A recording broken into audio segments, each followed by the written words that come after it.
The court orders every drawer in Harold Alexander's desk to be opened. The second the judge, my mother froze and my uncle shouted, "You can't do that. Why were they terrified of an old desk?" If Grandpa's final will had already been filed, what were they hiding? And why did he warn me before he died? Don't trust the first will they show you. That single drawer held far more than a missing document. It held the truth my family had spent nearly a year trying to bury. If you're watching, tell me your country and your local time in the comments. And if you enjoy stories about family betrayal justice and earning the truth, I'd love to have you subscribe before we continue. 11 months earlier, none of us imagined we'd end up in court. My name is Melody Alexander, and for most of my adult life, numbers made more sense to me than people. I worked as a certified public accountant for a large accounting firm in downtown Chicago. My job was to spot inconsistencies, verify records, and ask uncomfortable questions when something didn't add up. Clients appreciated that quality. My family did not. According to them, I was too suspicious. If my Uncle Richard wanted everyone to trust a business decision without seeing the paperwork, I asked for the paperwork. If my mother Patricia insisted everything was being handled, I wanted to know by whom. It wasn't because I expected people to lie. I simply believed that transparency protected relationships better than blind trust ever could. That difference in thinking slowly turned me into the outsider of the Alexander family. Grandpa Charles never saw me that way. He built Alexander furniture from a one-room woodworking shop into one of the most respected custom furniture manufacturers on Chicago's North Shore. He wasn't flashy. He drove the same pickup truck for nearly 15 years, wore faded flannel shirts even after becoming wealthy, and believed a person's character showed up in the little choices nobody else noticed. When I visited him on weekends, we rarely talked about money. We talked about responsibility. "Assets don't ruin families," he once told me while polishing an old walnut table. "Secrets do." At the time, I thought he was sharing another lesson about business. I had no idea he was preparing me for what would happen after he was gone. As Grandpa's health declined, I visited him almost every Saturday. We'd drink coffee on his back porch, review old photo albums, or simply sit in comfortable silence. Sometimes he asked me to organize receipts or explain tax notices that confused him. Those conversations were ordinary, but they built a level of trust that didn't exist between him and anyone else in the family. Uncle Richard ran the company by then. He was capable, hardworking, and deeply protective of the business Grandpa had created. But he also believed family loyalty meant never questioning his decisions. My mother usually agreed with him. "It's easier this way," she would say whenever disagreements came up. Maybe it was easier. It just wasn't honest. 3 weeks before Grandpa passed away, I found him sitting alone in his study looking at his old walnut desk.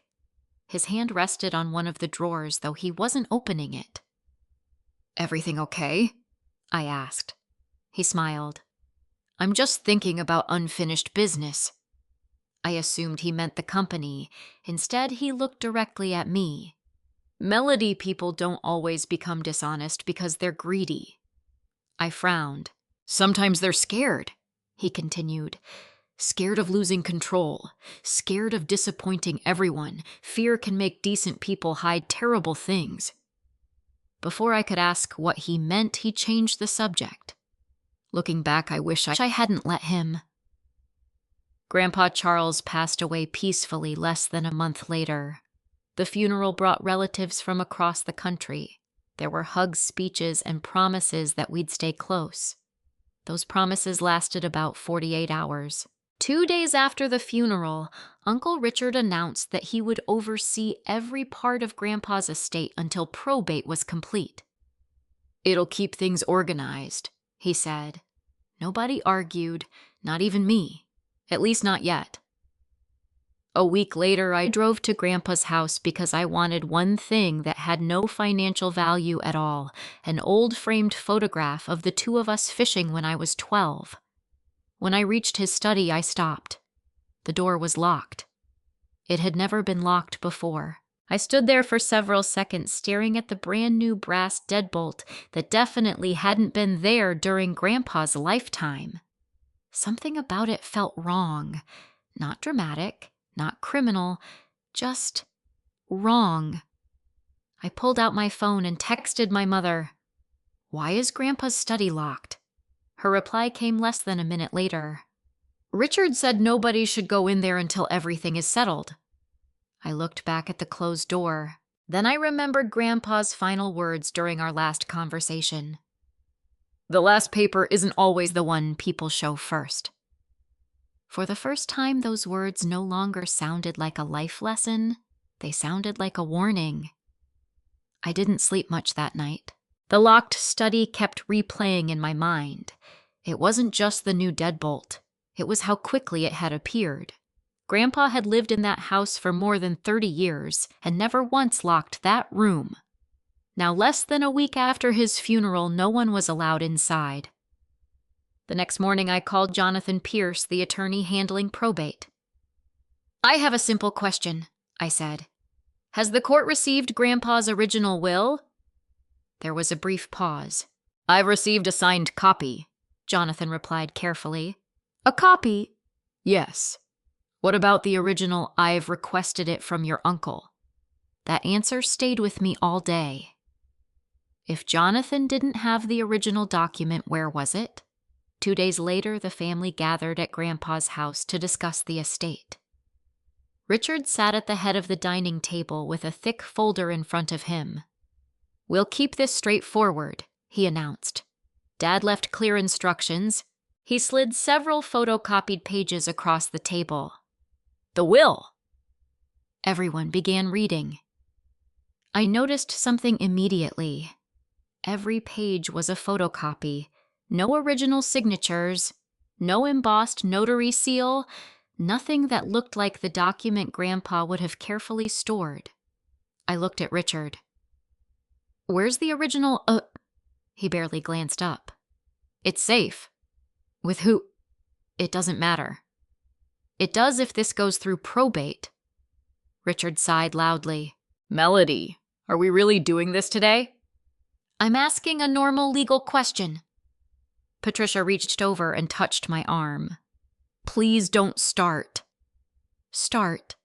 I hadn't accused anyone of anything.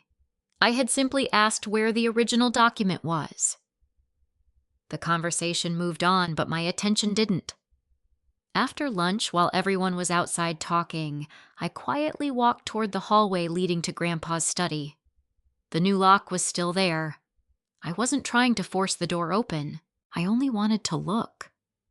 As I turned away, someone spoke behind me. "He didn't want that room changed." It was Evelyn Carter. She had worked for Grandpa for nearly 20 years, first as his housekeeper and later as his personal assistant whenever he needed help around the property. "What do you mean?" I asked. She lowered her voice. "A few days before he passed, he told me something strange." "What did he say?"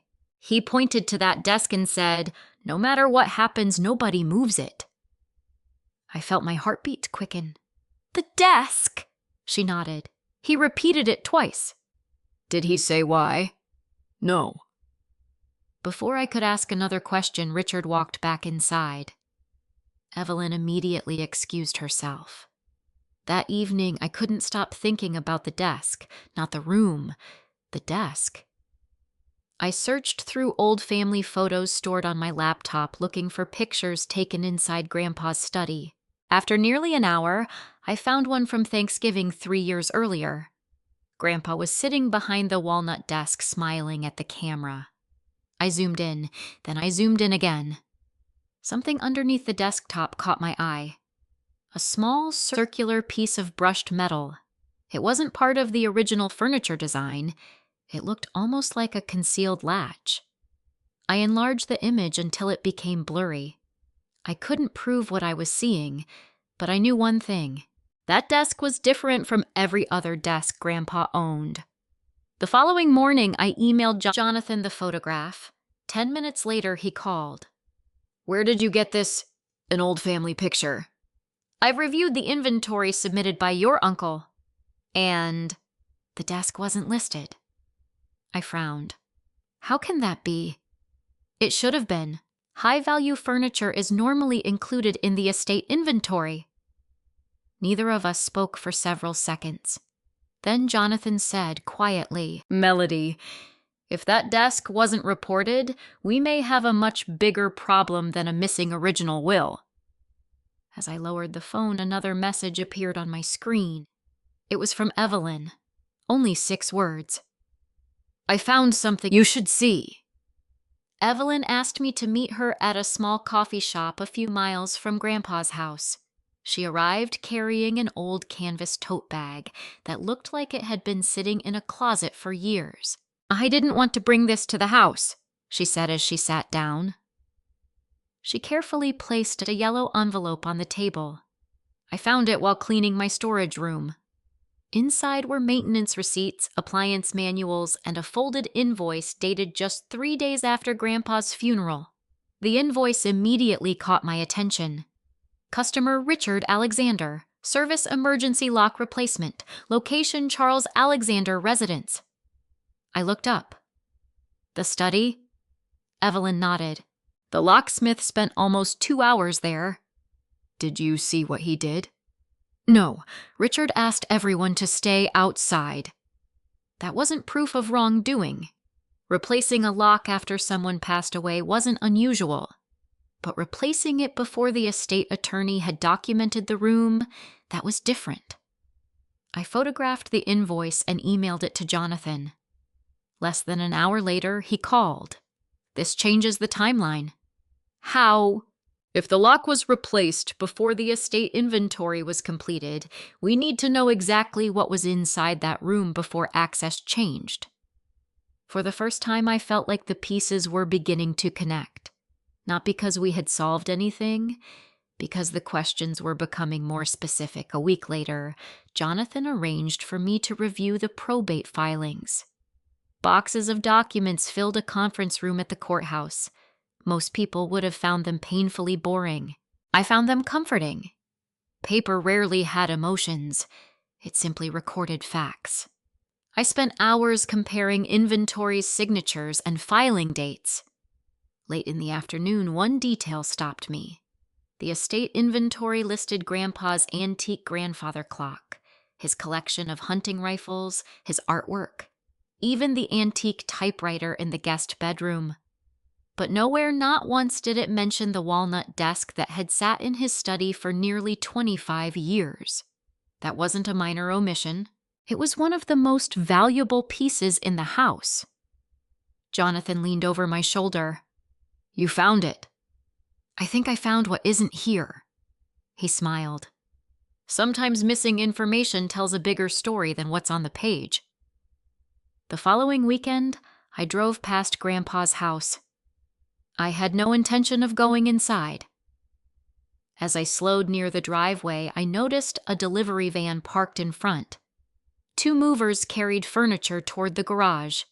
One item immediately caught my eye: the walnut desk. I pulled over across the street. The movers weren't taking it into the house. They were loading it into a climate-controlled storage truck. I quickly raised my phone and began recording. Richard stepped outside. He signed paperwork, shook hands with the driver, and watched as the truck doors closed.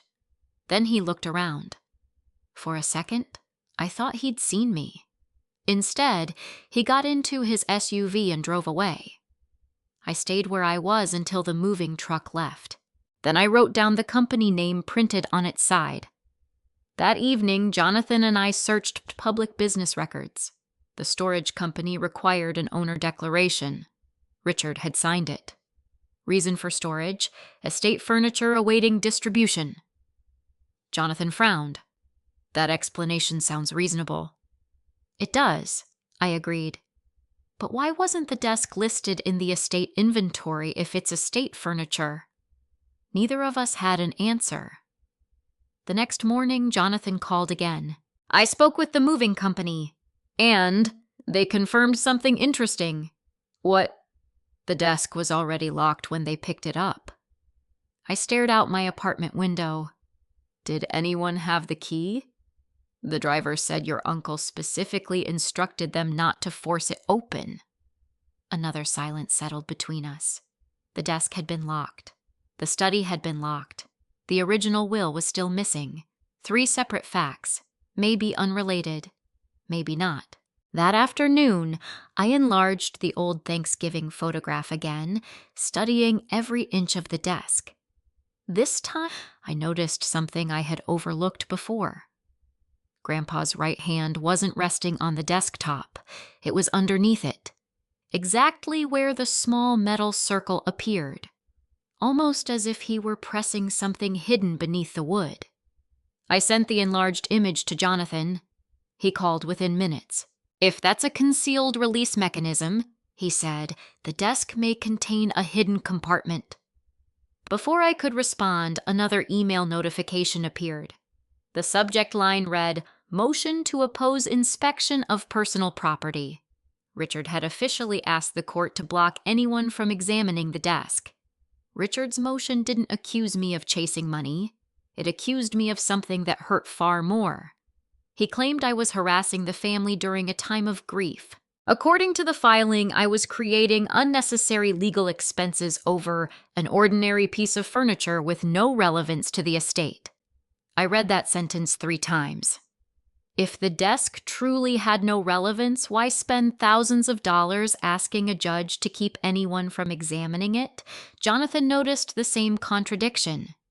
People don't usually fight this hard over something meaningless, he said. I was thinking the exact same thing. The hearing was scheduled for the following Thursday. Until then, there wasn't much we could do except continue gathering facts. A day before the hearing, my phone rang. The caller ID showed Tyler. We hadn't spoken in weeks. "Can we meet?" he asked quietly. His voice sounded different, less confident, almost nervous. An hour later, we sat in a small diner near the interstate. Tyler stirred his coffee without taking a sip. "I don't know if Dad is hiding a will," he finally admitted. "But I know he's hiding something." I waited. About 3 days after Grandpa died, he asked me to help move the desk. "You helped him." I didn't know why. "Where did you move it?" "Into the garage." That matched the timeline from Evelyn's invoice. "What happened next?" Tyler looked down. "He told me to leave." "But you didn't." He slowly shook his head. "I forgot my truck keys and came back through the side door." His expression tightened. I saw Dad lying on the floor with a flashlight. "Doing what?" "He had the desk turned upside down." A chill ran through me. "Did you see him open anything?" "No." "Did he notice you?" "He heard the door and immediately stood up." "What did he say?" "Your grandfather kept too much junk in this thing." Tyler gave a humorless laugh. I believed him. He reached into his jacket pocket. "I've been carrying this ever since." He placed a small brass key on the table. It wasn't much longer than my thumb. "I found it on the garage floor after Dad left." "You never gave it back." "I forgot about it." I picked it up carefully. The key wasn't labeled. There was no manufacturer name, only one engraved letter. A. "A for Alexander?" I asked.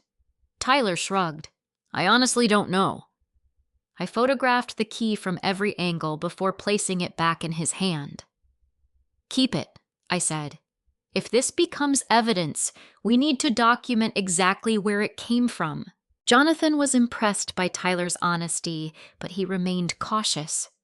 "A key alone proves nothing." "I know." "But combined with everything else?" He nodded.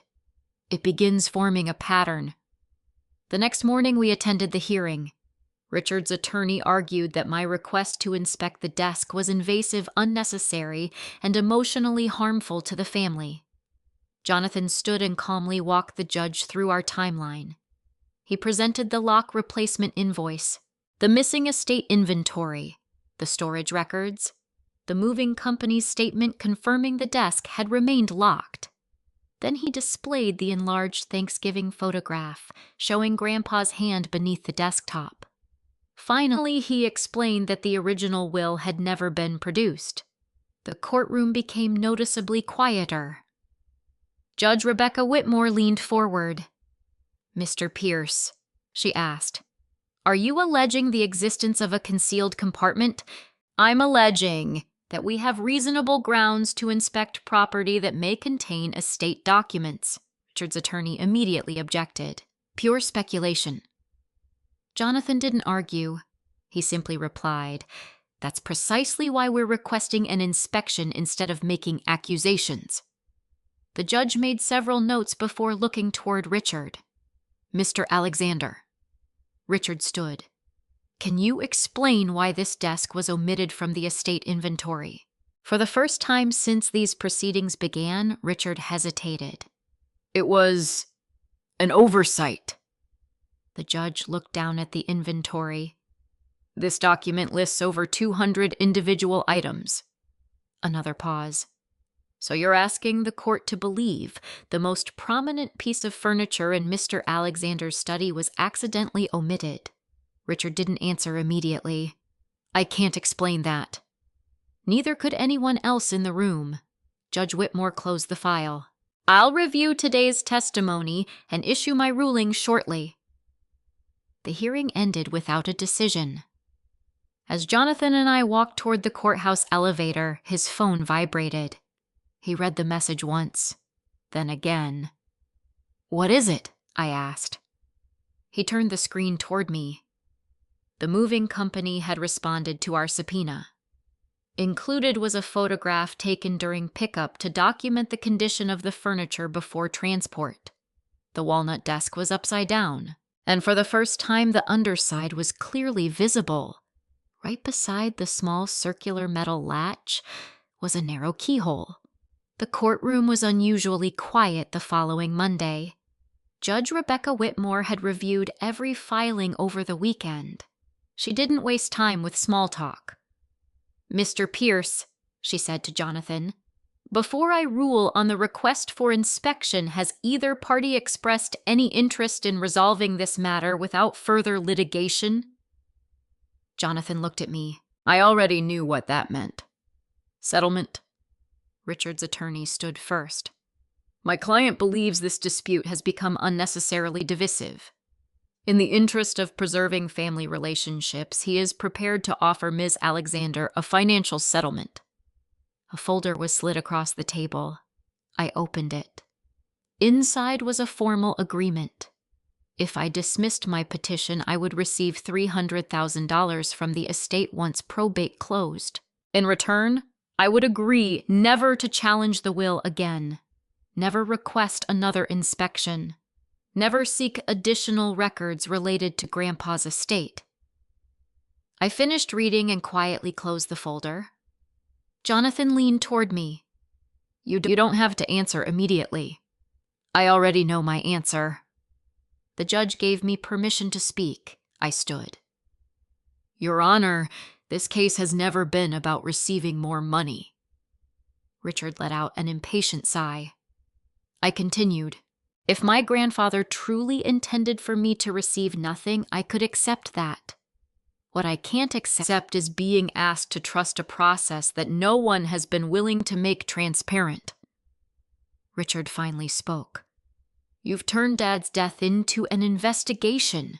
"No," I answered calmly. "The missing original will did that." He shook his head. "You've embarrassed this family." I met his eyes. The truth doesn't embarrass families. Hiding it does. For a moment, nobody said another word. Then Patricia slowly stood. She wasn't speaking as a witness. She was speaking as my mother. "Melody," she said softly, "please, let this end."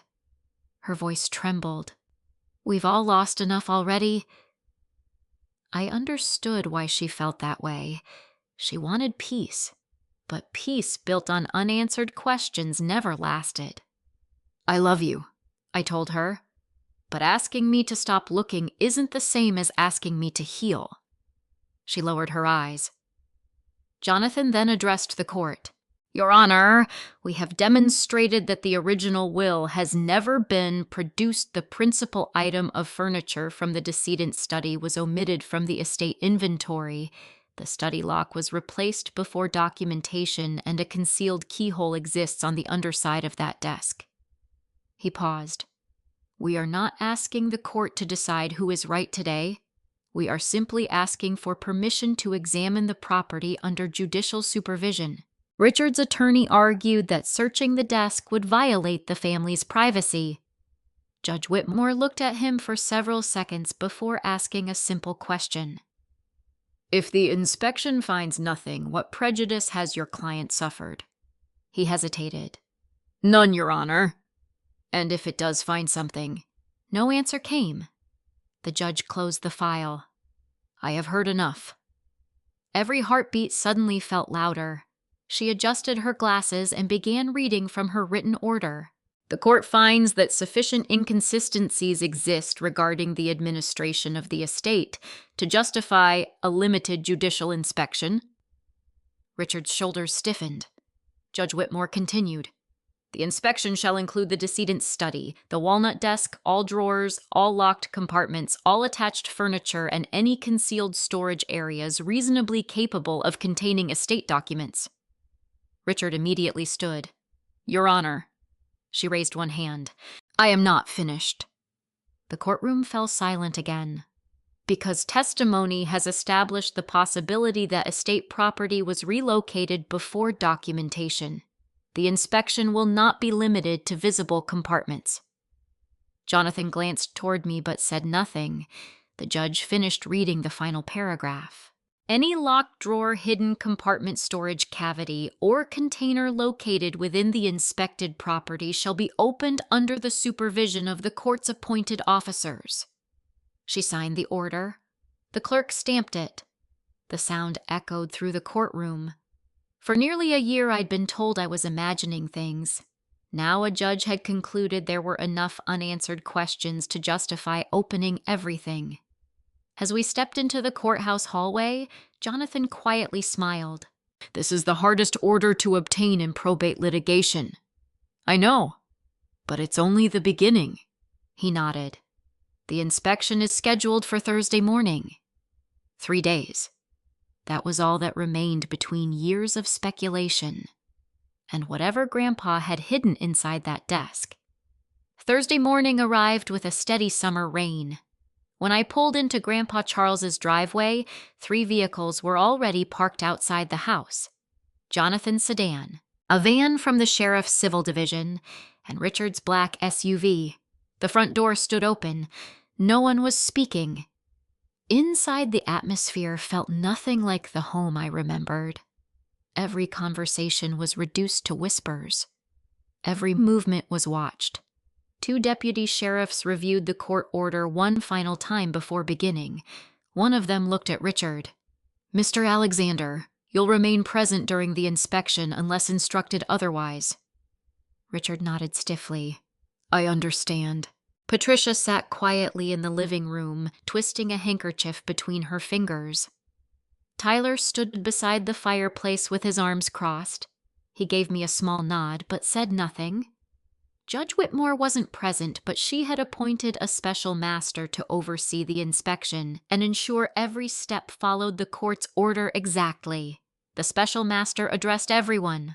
This inspection is limited to locating estate documents or other property relevant to probate. Nothing will be removed without documentation. Everyone agreed. The process began. Every cabinet in the study was photographed before being opened. File boxes were numbered, shelves were documented, metal filing cabinets were unlocked 1 drawer at a time. Inside were tax returns, business contracts, insurance policies, and decades of correspondence. Nothing unusual. Next came the wall safe. Richard provided the combination without argument. Inside were stock certificates, military medals, Grandpa's passport, and several family photo albums. Again, nothing connected to the missing original will. Nearly 2 hours passed. The room grew heavier with disappointment.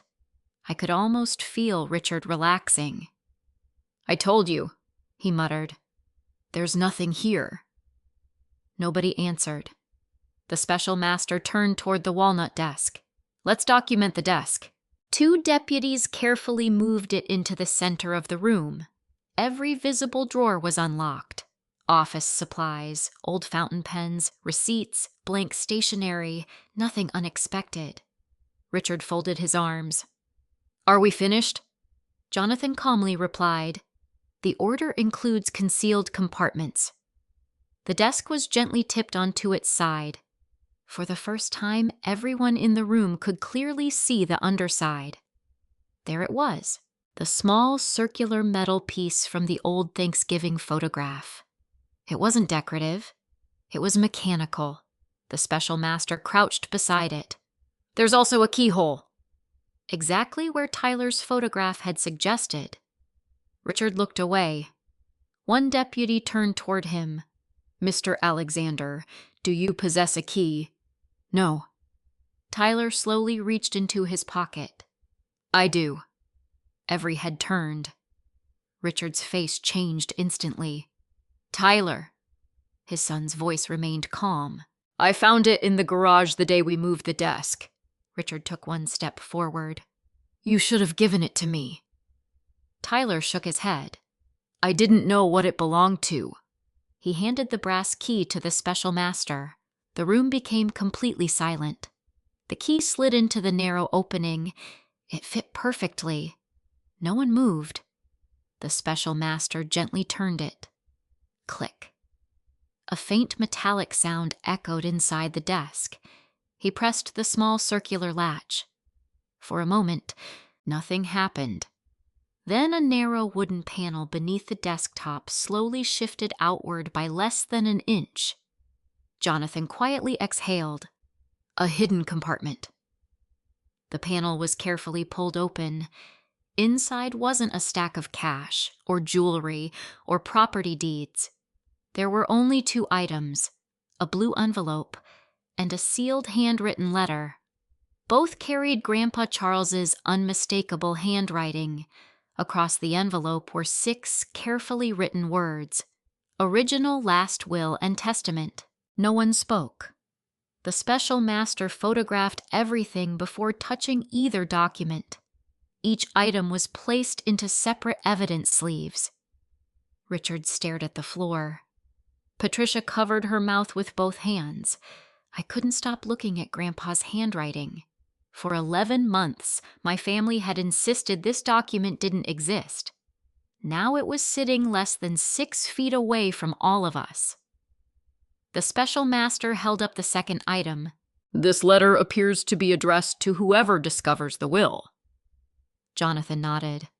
"The court's order requires both documents to remain sealed until they're opened during the probate hearing." The letter was turned over. A second sentence had been written on the back in Grandpa's careful script. It read, "Please read this letter before anyone opens my final will." The probate hearing resumed the following Tuesday. For the first time since Grandpa Charles passed away, the original will rested on the evidence table instead of existing as an argument between attorneys. The courtroom was filled with an unusual silence. Even Richard looked exhausted. The confidence he had carried for months was gone. Judge Rebecca Whitmore reviewed the inspection report before looking toward the special master. "Please confirm the chain of custody." Every person who had handled the blue envelope was identified. Every transfer had been documented. Every seal remained intact. Only then did the judge nod. "You may proceed." The special master carefully lifted the handwritten letter. "The decedent requested this letter be read before opening the original will," Judge Whitmore agreed. Jonathan unfolded the pages. Grandpa's familiar handwriting immediately brought me back to countless birthday cards and handwritten notes he had given me over the years. Jonathan began reading. "If this letter is being read in court, then my greatest fear came true." No one moved. "Someone chooses to hide my original will instead of honoring it." Richard lowered his eyes. If you're wondering why I concealed this document inside my desk, the answer is simple. I no longer believed every member of my family would respect my final wishes. The room felt impossibly still. Then came the sentence that changed everything. This is not a test to discover who deserves more money. It is a test to discover who is willing to tell the truth when no one is watching. I felt tears gathering, but I refused to look away. Jonathan continued. If Melody is present today, I hope she understands something I failed to explain while I was alive. For the first time, my name echoed through the courtroom. Melody. I never expected you to fight for this estate because of money. I expected you to fight because you know that honesty matters more than comfort. I closed my eyes for just a second. He had understood me better than I realized. The letter continued. No one person should ever control everything I built. Jonathan paused before reading the next paragraph. My final will creates the Alexander Family Trust. Ownership of the company, the family home, and the majority of my investments will transfer into that trust. Decisions must be approved by independent trustees according to the instructions attached to my will. A quiet murmur spread through the courtroom. That wasn't what anyone had expected, not even me. The letter ended with one final request. Please remember that protecting a family sometimes requires protecting it from the choices of its own members. Jonathan folded the letter. Judge Whitmore nodded toward the evidence table. The original will may now be opened. The courtroom clerk carefully broke the seal. Page after page confirmed exactly what Grandpa had written in his letter. Richard would no longer have sole authority over the company. The house could never be sold without the trust's approval. Every major asset would be professionally managed. As for me, I wasn't the primary beneficiary. In fact, the financial difference between my inheritance and everyone else's was surprisingly small. Instead, Grandpa had appointed me to serve as the family's representative during the trust's initial transition because of my accounting background. Not because I would control it, because I would help ensure the rules were followed. Richard slowly stood. This doesn't make sense. His attorney gently touched his arm. It does. Richard looked toward the judge. My father trusted me. Judge Whitmore answered calmly. I'm sure he did. She lifted the handwritten letter. But he also anticipated the possibility that trust alone would not be enough. For several moments, Richard said nothing. Then he quietly sat back down. I thought everything was finally over. Then Jonathan turned another page attached to the will. Your Honor, he said, I believe the court should also review Schedule D. Judge Whitmore adjusted her glasses. What is Schedule D? Jonathan looked toward me before answering. A written instruction directing the trustee to perform a complete forensic accounting of the estate before making any distributions. The judge looked back at the document. It appears Mr. Alexander specifically requested that no beneficiary receive assets until every financial transaction made after his death has been independently audited. I looked toward Richard. Color slowly drained from his face. Because this wasn't simply another legal form, Grandpa had personally ordered an investigation. Richard didn't object to the forensic accounting. He couldn't. It was written into Grandpa Charles's original will, signed months before his death, and now recognized by the court as authentic. The judge approved the audit without hesitation. No estate assets will be distributed. Judge Whitmore ruled until the independent accounting is complete. That decision frustrated everyone. It delayed inheritances, it delayed business decisions, it delayed the closing of probate. But it also guaranteed one thing. No one, not even Richard, could influence the outcome. An independent accounting firm was appointed by the trustee. Ironically, because I was named as the family's transition representative in the trust, I was required to cooperate with the auditors. However, I was expressly prohibited from participating in the investigation itself. I appreciated that. If I had been involved, Richard could always claim I manipulated the findings. Instead, every document would speak for itself. Over the next several weeks, the auditors reviewed bank statements, invoices, wire transfers, vendor contracts, payroll records, and every financial transaction that occurred after Grandpa's death. The process was slow, methodical, exactly the way it should have been. Nearly 6 weeks later, Jonathan called me. "The preliminary report is finished." I met him at the trustee's office that afternoon. He handed me a bound copy nearly 2 inches thick. "The auditors found irregularities." My stomach tightened. "What kind?" "They're not alleging theft." That surprised me. "They're alleging unauthorized use of estate funds." There was an important difference, sir. According to the report, Richard had transferred money from estate-controlled accounts before receiving legal authority to do so. Every dollar had been documented. Every transfer had a purpose. The money hadn't disappeared into offshore accounts. It hadn't been used to buy luxury cars or vacation homes. Instead, it had gone into Alexander furniture, payroll, supplier invoices, equipment leases, utility bills. The company had been struggling financially during Grandpa's final illness. Richard had used estate money to keep it alive, without court approval, without informing the beneficiaries, without authorization from the executor. Jonathan closed the report. "His intentions may have been good, but the law still matters," I said. He nodded. "Exactly." A week later, everyone gathered for the final evidentiary hearing. The lead forensic accountant testified first. He explained each transfer in language the court could easily understand.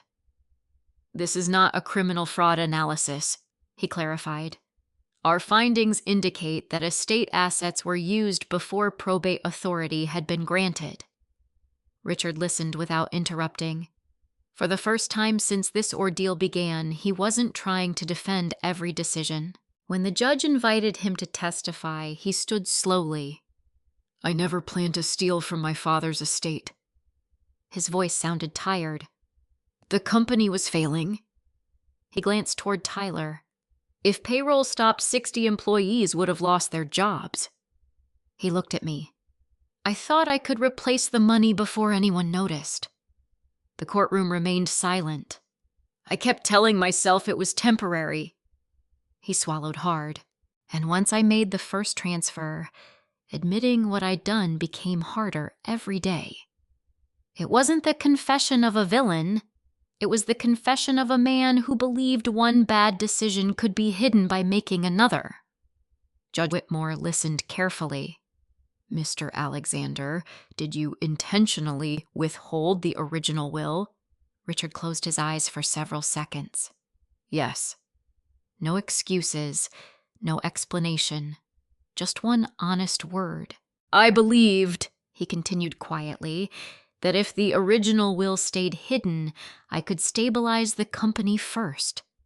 He looked toward me. "I told myself I was protecting Dad's legacy." His shoulders dropped. "But somewhere along the way, I started protecting myself." I wasn't expecting those words. Neither was anyone else. Then Tyler asked the judge for permission to speak. He wasn't required to. He simply wanted to. "I love my father," he began. "But Grandpa taught me that fixing one lie with another only makes the damage bigger." He turned toward Richard. "I would have helped you if you'd told us the truth." Richard couldn't meet his son's eyes. Patricia quietly wiped away tears. "I knew something wasn't right," she admitted. "I never knew exactly what Richard had done." She looked at me. "I kept convincing myself that staying quiet would keep this family together." She shook her head. "It only kept us from facing reality." Judge Whitmore allowed the room to fall silent before delivering her findings. Richard had violated his fiduciary responsibilities by using estate assets without authorization and by withholding the original will. However, the forensic accounting showed no evidence that he had enriched himself personally.